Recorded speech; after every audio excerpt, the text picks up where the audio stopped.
Hello guys! Nagluluto tayo ng ginataang squid. Ayan, na may sitaw, bataw, patani. Yan lang ang ating gulay. Sitaw lang at saka sili. Yan. Yung sili na green, tinanggalan ko siya ng buto para alam na, hindi siya maanghang. Then yung ito namang sili na red, hayaan mo lang siyang ganyan guys para presentation.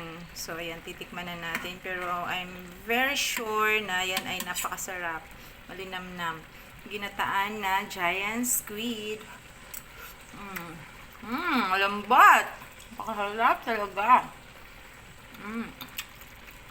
Diba? Yummy.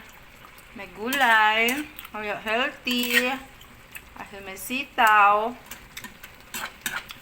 Ayan. So, ganyan lang guys ang pagluluto niyan. Inadobo ko muna siya and then pagka hubas ba ng kanyang sabaw sa pag-adobo mo sa toyo, parang ako may toyo, yan. Lagyan mo na siya ng gata at saka isunod mo na yung mga ricados niya tulad ng sibuyas, bawang, wala na. Opo.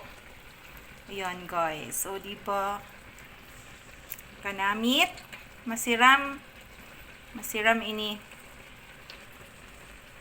Hindi ako nakabili ng sibuyas. Naubos na kaya nagluto ako ngayon. Bukas pa ako bibili ng sibuyas. Nakalimutan ko din kanina. Lumabas na ako.